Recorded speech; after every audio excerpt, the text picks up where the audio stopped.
Amen, amen, gloire à Dieu. Donc, je vais partager sur un thème, un petit message. Donc, comment me relever si je suis vraiment au fond du gouffre? Comment me relever si j'ai perdu la foi en Jésus-Christ? Comment encore retrouver la force à me relever quand je suis abattu, quand tout autour de moi s'effondre? Comment me relever si je n'ai plus, euh, si je n'ai plus la foi, si je n'ai plus la force, si j'ai perdu contrôle parce que je suis dans le désespoir. Comment me relever? Parce qu'il faut que je me relève. Comment me relever si je suis vraiment au fond du gouffre?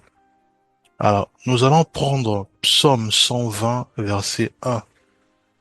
La parole de Dieu dit, j'ai crié à l'Éternel dans ma détresse et il m'a exaucé. Donc, la base même commence par la prière. Je dois réaliser que je suis à terre. Je dois réaliser que je suis au fond du gouffre.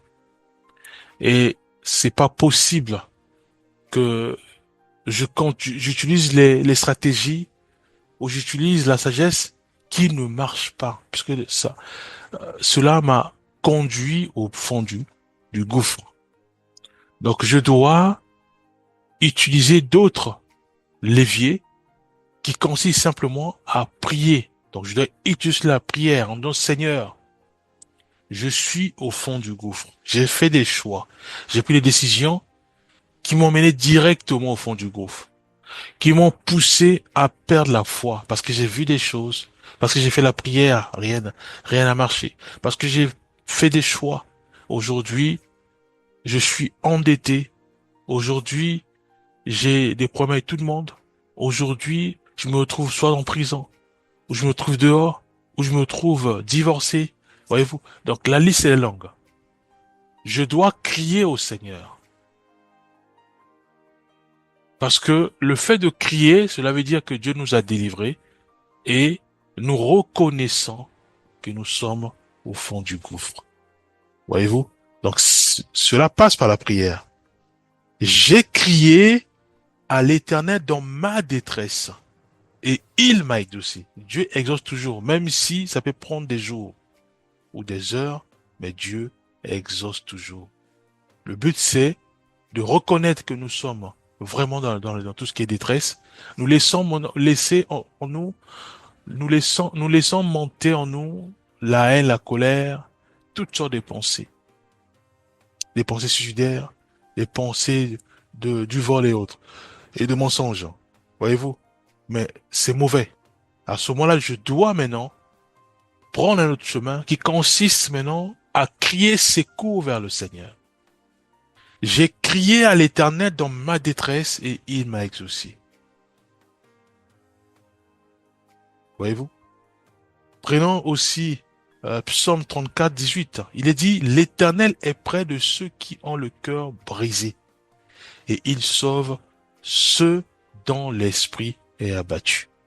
Voyez-vous? Donc ici, nous devons reconnaître que effectivement, je me trouve maintenant au fond du gouffre.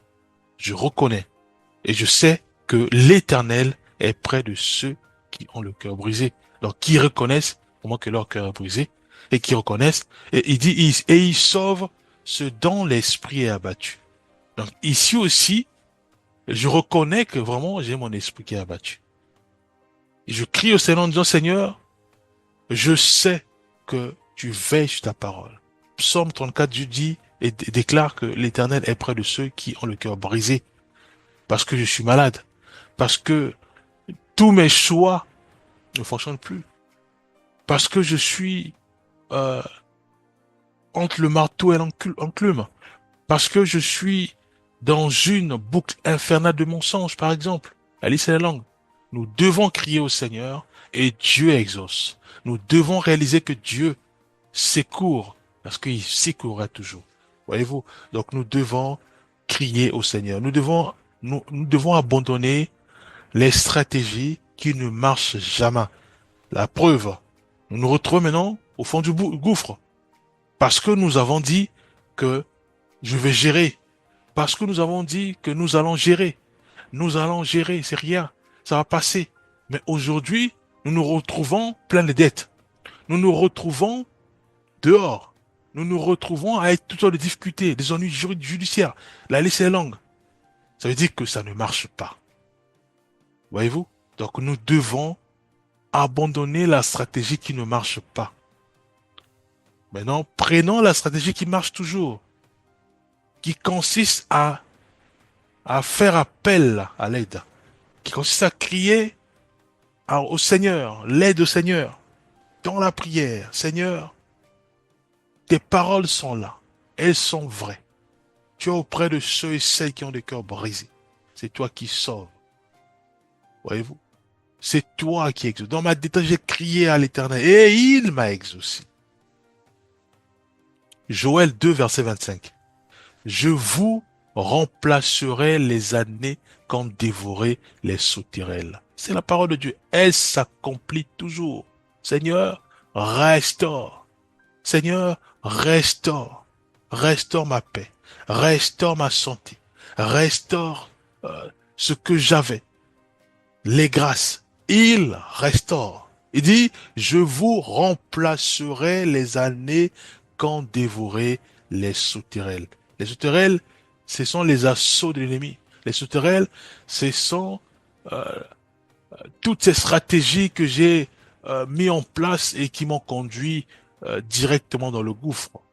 Dieu, il dit, va restaurer tout ce que nous avons perdu. Et il tient à sa parole. Il suffit simplement de nous abandonner à lui en disant, Seigneur, écoutez, j'ai essayé, rien n'a marché, mais écoute, je laisse tout. Maintenant, je me laisse conduire comme une mouton, je me laisse conduire comme une brebis, pardon, je me laisse conduire euh, comme, euh, voilà, comme un, un, un, un, qu'on appelle ça, une argile, l'argile, parce que c'est toi le potier.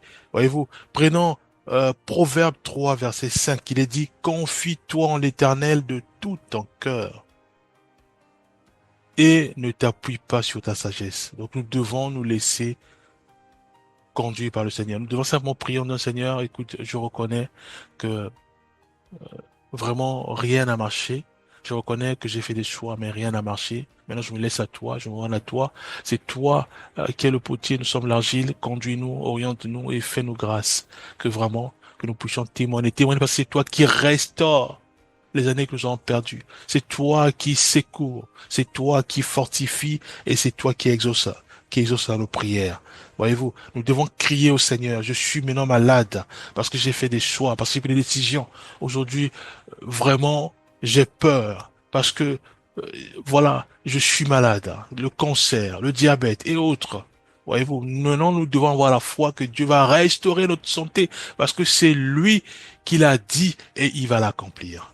Il va enlever le cancer, il va enlever tout ce qui est maladie, il va restaurer ma santé. Il le fait et il le fera toujours. Voyez-vous, prenons Job 5, verset 17. Heureux l'homme que Dieu euh, corrige, ne méprise pas la correction du Tout-Puissant. Voyez-vous, nous prenons des décisions, ça nous conduit dans l'impasse. C'est aussi une forme de correction pour dire que comme tu te laisses pas conduit par le Seigneur, maintenant je te laisse quand même suivre ta folie. Voyez-vous? Et à ce moment-là, on se retrouve qu'on est buté. On se retrouve qu'on est plein de maladies. On se retrouve on a toutes sortes de difficultés. On se retrouve qu'on a les ennuis judiciaires parce que nous sommes comportés euh, bizarrement. Voyez-vous? Maintenant, Dieu nous demande euh, de reconnaître cela, de réaliser que effectivement j'ai mal agi. Et Dieu pardonne.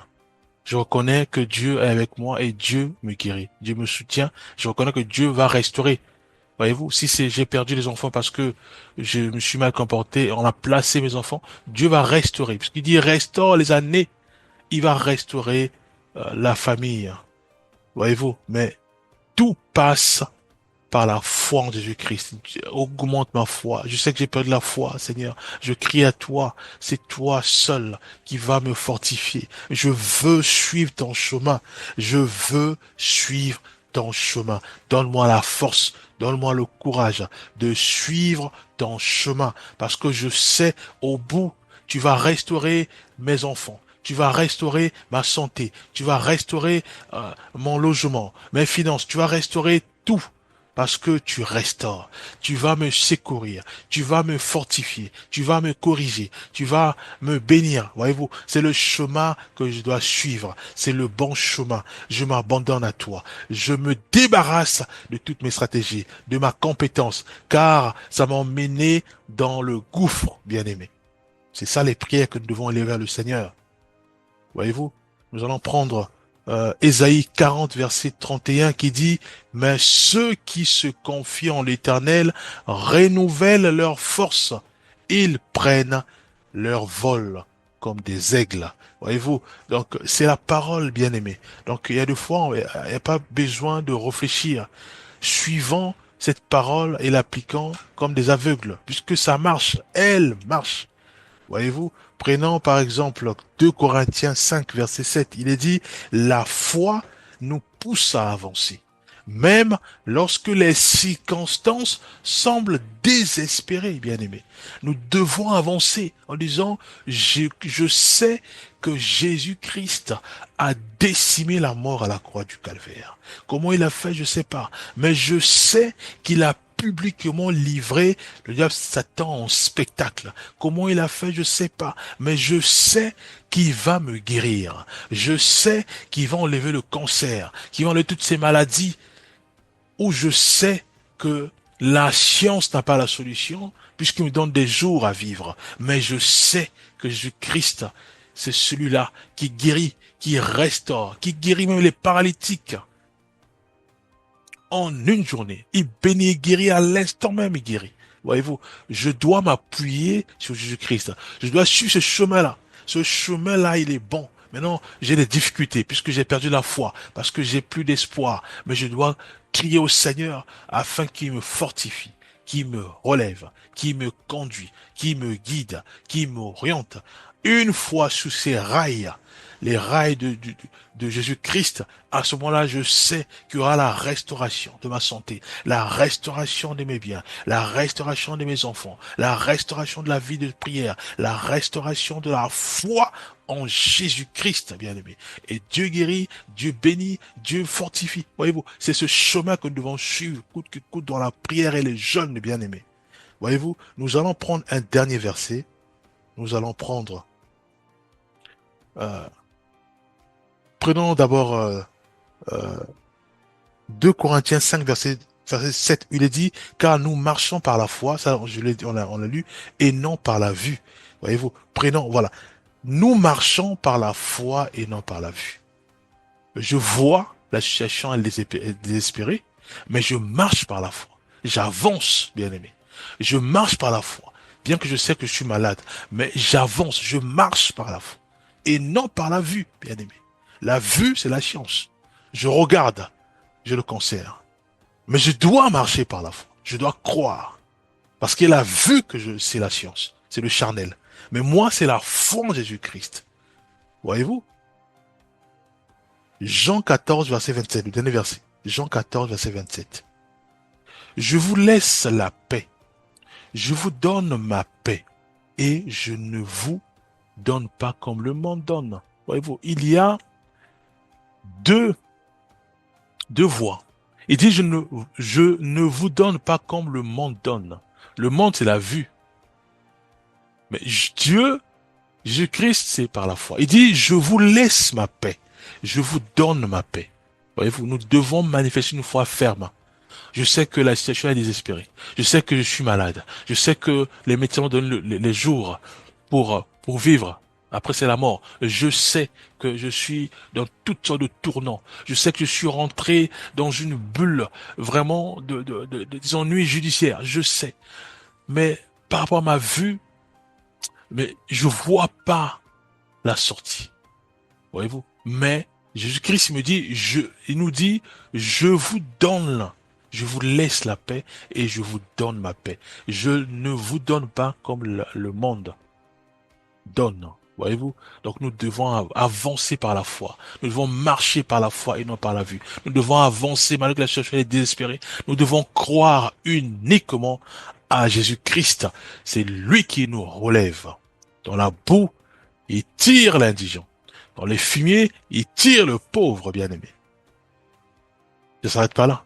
Pour les faire asseoir au niveau des grands. Donc il fait la restauration des années perdues. Puisqu'il était dans la boue. Il était dans la boue. C'est au fond du gouffre. Il voyait même pas comment il va faire pour se retrouver au niveau des grands. Comment il va faire? Donc pour lui, la situation est désespérée. Voyez-vous? Mais si c'est marché par la vue, c'est sûr et certain, c'était fini. Mais si comme c'est par la foi, il tire l'indigent, il tire le pauvre dans la boue comme dans le fumier et les ramène, les nettoie, les restaure, les fortifie, les guérit et ensuite, bon, c'est pour les faire asseoir au niveau des grands. Et là où il y a les grands, il n'y a plus de maladies, il n'y a plus de cancers, il n'y a plus la peur, il n'y a plus les pensées suicidaires, il n'y a plus euh, la pauvreté autre, voyez-vous. Nous devons suivre le chemin de Jésus-Christ. Nous allons prier, nous te rendons grâce. Père, merci pour notre sœur Tyrell qui nous a encore bénis, Père. Nous te rendons grâce pour notre sœur Mathurine. Merci pour ma vie, Père. Au nom puissant de Jésus-Christ, fais-nous grâce de garder ce que nous avons reçu et de mettre en pratique. Et nous voulons absolument mettre cela en pratique. Au nom de Jésus-Christ, nous avons ainsi prié